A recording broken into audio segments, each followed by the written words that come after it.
मनोज जरांगे पाटलांच्या महाराष्ट्र दौऱ्याला पुन्हा सुरुवात होते त्यावेळेला त्यांनी सरकारला निर्वाणीचा इशारा दिलाय, तर विरोधकांनीही सरकारवर जोरदार हल्ला चढवलाय। बघूया त्याबद्दलचा एक रिपोर्ट। मराठा समाज आम्ही मागे सरकारणार नाहीत, आता आरक्षणच घेणार आहेत, आम्ही घाबरणार नाहीत आणि खचणार बी नाहीत, आम्ही लढणार आहेत आणि ते लढून मिळवणार असं स्पष्टपणाने आम्ही त्यांना आता सांगितलेलं आहे।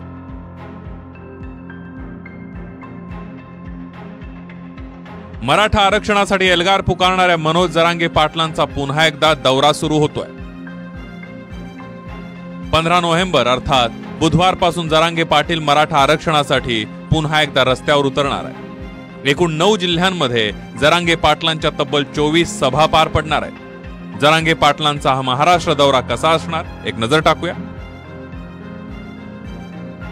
15 नोव्हेंबर 2023 सकाळी 11 वाजता जरांगे पाटील अंतरवाली सराटीतून निघणार।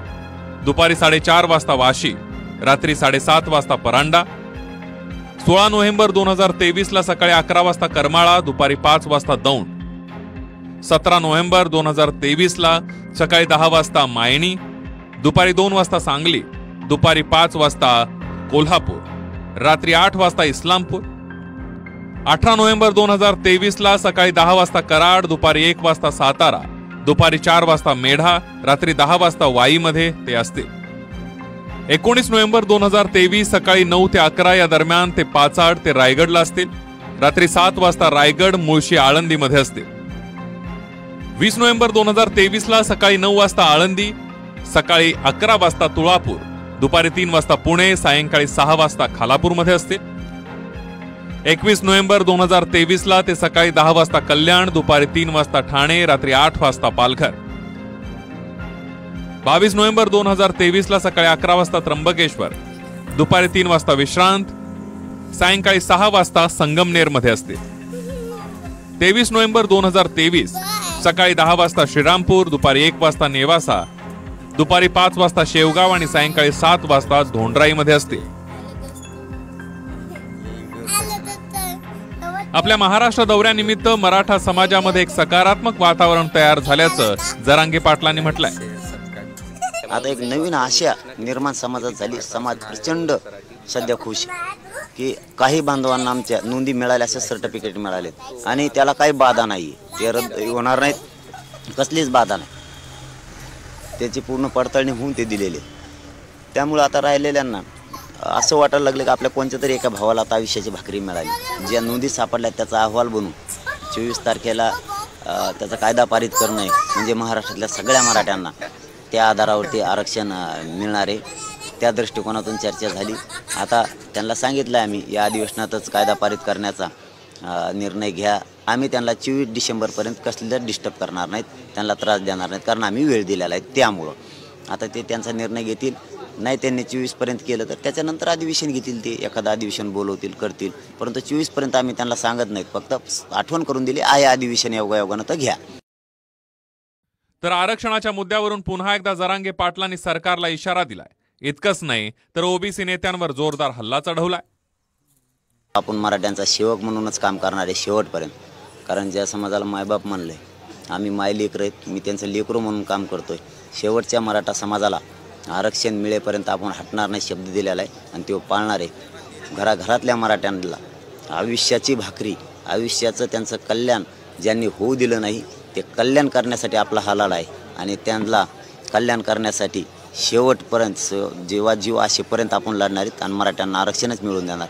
जरी काही ओबीसी नेते राजकीय स्वार्थापोटी घेणार असले किंवा मराठ्यांचा आकश आहे, मराठ्यांचा राग आहे म्हणून जरी ते घेणार असले तरी त्यांनी घ्यावं, आम्हाला काही त्याच्याबद्दल काय वाटत नाही, कारण प्रत्येकाचा अधिकार आहे, प्रत्येकाने ती घेतली पाहिजे आणि त्याबद्दल काय बोलण्याचं काही कारणच नाही, त्यांनी घ्यावं। तर दुसरीकडे छावा संघटना देखील छगन भुजबळांविरोधात आक्रमक झाली आहे। येणाऱ्या निवडणुकीत छगन भुजबळांना पराभवाची चव चाखायला लावणार असा इशारा देण्यात आला। मंत्री छगनराव भुजबळ हे आहेत, ते स्वतः मंत्री आहेत, शपथ घेताना आपण ऐकलं असेल, आपण ती शपथ बघितली असेल, गोपनीयतेची शपथ असते किंवा कुठल्याही समाजाचा द्वेष करणार नाही, तिरस्कार करणार नाही किंवा कोणत्याही व्यक्तीचा द्वेष तिरस्कार करणार नाही आणि कुठल्याही एखाद्या समाजाबद्दल विशेष प्रेम ममत्व दाखवणार नाही, ही ती शपथ होती। त्या शपथेचा त्यांनी भंग केलाय, म्हणून त्यांच्यावर आम्ही मराठा समाज बहिष्कार टाकत आहोत आणि त्यांची तात्काळ मंत्रिमंडळातून हकालपट्टी केली पाहिजे. राज्यातील विरोधकांनी सरकारवर निशाणा साधलाय.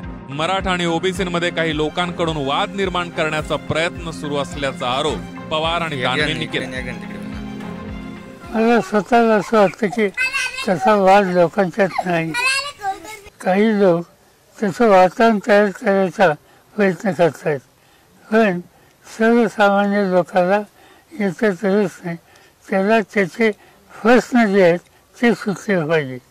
मग तो ओबीसी असेल तो मराठा असेल, त्यांचे न्याय्य प्रश्न हे सोडवायची कामगिरी ही राज्य आणि केंद्राने करावी ही त्यांची अपेक्षा आहे.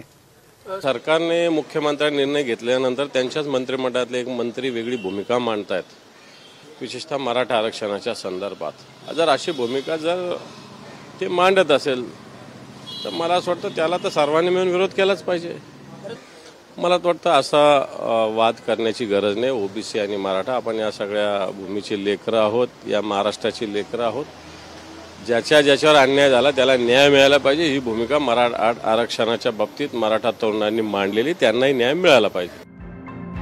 एकीकडे मराठा आरक्षणाचा मुद्दा तापलेला आहे, दुसरीकडे ओबीसी समाज हे आक्रमक झालाय. ओबीसी नेत्यांकडून मराठवाड्यात ओबीसी बचाव यात्रा काढण्यात येणार आहे. मराठा कुणबी हा काय विषय आहे, 2004चा GR काय आहे, आता जे समिती नेमली ही समिती काय काम करत आहे याच्याविषयी ओबीसीचे आमचे जे गावागावातले कार्यकर्ते जे आहेत त्यांचं प्रबोधन झालं पाहिजे. त्यांना नक्की कळलं पाहिजे की हा काय नक्की वाद आहे, काय त्यांची मागणी आहे, त्यांच्या हक्काची जाणीव करून देण्यासाठी. आणि हे आरक्षण आपण कसं वाचवणार आहोत त्यासाठी सगळ्या ओबीसीने एकसंघपणे जर सरकारशी आपण हे केलं तरच हे आपलं आरक्षण वाचू शकणार आहे. ना तर कुठल्याही बेरात्री कधी GR निघेल आणि पुन्हा आम्हाला कोर्टाच्या फेऱ्या घालाव्या लागतील. आणि म्हणून आम्ही हा मराठवाड्याचा दौरा जो आहे तो ओबीसी आरक्षण बचाव जनजागरण दौरा जो आहे तो आम्ही सुरू करत आहोत. मराठा आरक्षणासाठी जरांगे पाटलांनी आखलेला महाराष्ट्र दौरा, तर दुसरीकडे ओबीसी समाजानं घेतलेला आंदोलनाचा पवित्रा. या पार्श्वभूमीवर सरकार काय भूमिका घेतं आणि आरक्षणावरून सुरू असलेलं राजकारण कधी थांबतं हे पाहावं लागेल. Bureau report, TV9 Marathi.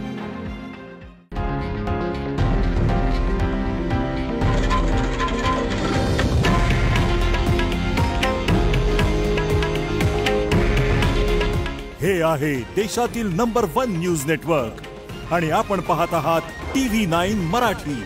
काळजी तुमची, हित महाराष्ट्राचं.